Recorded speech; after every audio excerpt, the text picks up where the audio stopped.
You hear that? Yes, that. That is the sound of a PC running as quietly as it can, because we built this PC to be so quiet that you don't even notice that it's on. Now listen, I know what you're thinking.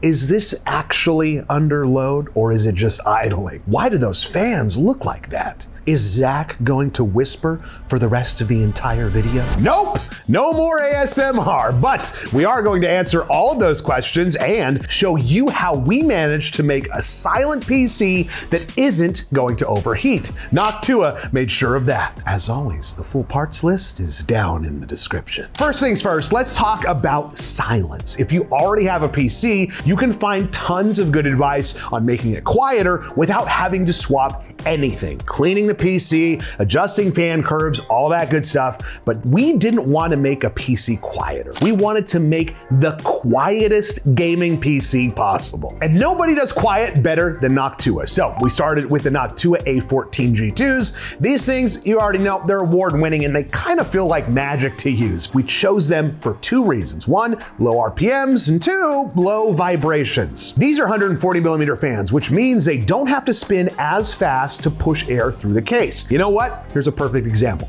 Why don't you try breathing with your mouth open versus blowing out a candle?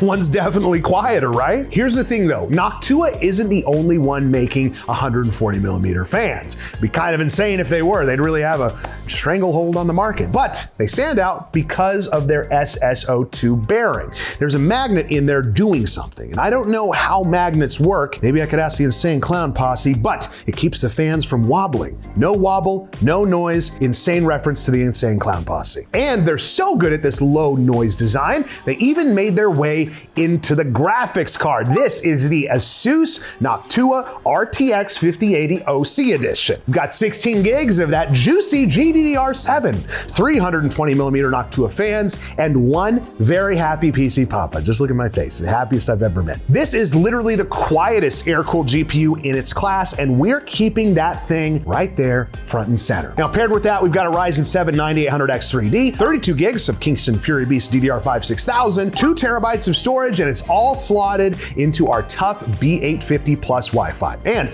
it's all powered by a platinum 1200 watt power supply from Be Quiet. They've literally got quiet in their name. It almost makes too much sense, doesn't it? But listen, here's where our choices started to get a little bit interesting. The hunt for a quiet PC case led us to the Silverstone Seta A2. These guys make some great cases, like the FLP02 that we still build in today. The A2, it's got plenty of room at the front for those 140mm fans and enough clearance inside to keep air flowing smoothly. But our radiator, that was another story. We originally put in an Arctic 420mm AIO. We even took it a step further and added more Noctua fans. It makes sense, right? But here's the thing. John Noctua must freaking hate me because we built this whole PC. Jared benchmarked this PC. Travi wrote a whole script for this PC, but no! Noctua had to drop their own AIO. And of course, they had to make one that blew other AIOs out of the water. So yeah, we switched it, and here we are. Great timing, Noctua. Great timing. Okay, I'm sorry, lost my cool there, I apologize, but this AIO didn't. Plus, we've got an excuse to throw even more of that Noctua Brown into this build, but the real question is, was it actually worth the swap? Jared! Now this system got some upgrades during the making of this video, so we're gonna walk you through how our new AIO affected our performance, our temps, and our loudness. As always, we're running our benchmarks using raw out-of-the-box raster power, no frame gen, no enhancements. With those different settings turned on, you can expect much higher frame rates, but honestly, you don't really need them. In Rivals at 1440p high settings, we're seeing an average of 127 with a 105 for our 1% lows. The 5080 and the 9800X3D combo just doesn't even break a sweat here, dude. Jumping into our creators, we've got our average FPS sitting at 172 and our 1% lows at 140 FPS. Again, no frame gen, no settings tricks, doesn't even need them. But you know what? Let's throw something harder at it. Cyberpunk at 1440p is showing an average FPS of 174 with an average 1% low of 148. We even bumped it up to 4K and saw a 74 FPS average and a 60 FPS 1% low. But the real king of optimized performance is Fortnite at 1440p, showing a whopping average of 244 FPS with 124 FPS for our 1% lows. And by the time we tested all of those games, our new Noctua AIO came in. And this is where things start to get interesting. For performance across the board, we're seeing slight variations, which is to be expected. And AIO isn't going to have a huge effect, if any, on your rig's performance. But where it makes a difference is in temps. In our Arctic cooler setup, the highest temps we saw while gaming were at Cyberpunk at 1440p. We're sitting around 57 degrees, and our average CPU temp across all those games was just shy of 54 degrees. But the real test was our OCCT stress test, where our CPU maxed out around 85 degrees. And here's the part that actually surprised me. When we saw our Noctua AIO, our temps actually went up consistently across all of our titles. Our temps went up anywhere from around 2 to 4 degrees, and our OCCT power test came in just shy of 90 degrees. But here's the thing. This wasn't a bad install or even a bad AIO. It's actually a feature. The Noctua AIO has pump speed profiles for manual control, balanced, and quiet. And I want you to take a guess on which one we chose. I'll wait. Duh, we went with the quiet mode. I know, shocker, right? But with that enabled, we had our pump running at slower speeds to keep our noise levels down. And it got to the point where it was concerning how quiet this build was. Legit, couldn't even tell it was on. And I was benchmarking it, literally right next to it. It was so quiet, we knew we had to get scientifical with it. So we grabbed a similar size build with the same number of fans and this decibel reader to see how an average build stacks up against our dead silent rig.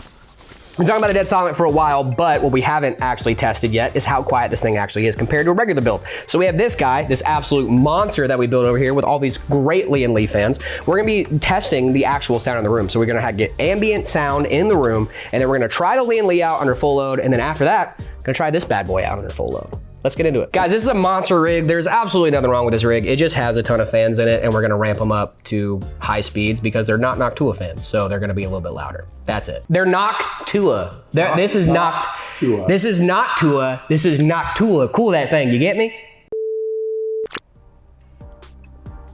Okay, Jared, I turned all the fans on. What do we do now? It's loud. We gotta test that again, so let's get into it. Is it this guy? No. This guy? Uh-huh. Okay. Looks like the average is about 57.5. It's not bad.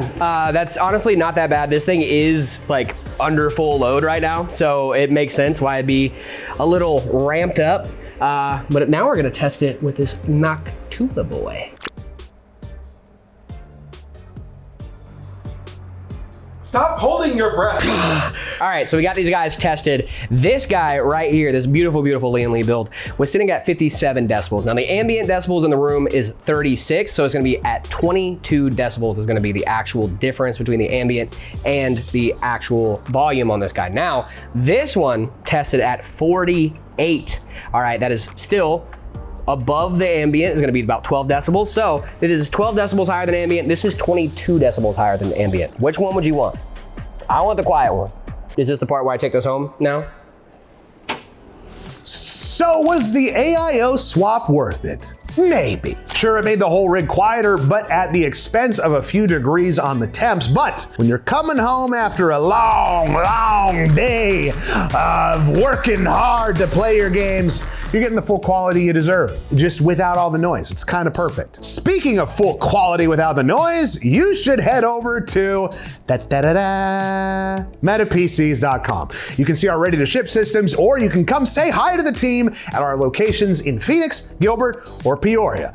We also ship nationwide, so if you don't live here, it don't matter none. You can come see these builds in person, you can meet the team that built it, and maybe even take one of our racing sims for a spin. Be sure to subscribe to the channel for more builds like these. And as always, I'll see you next time. Bye, bye, bye, bye, bye.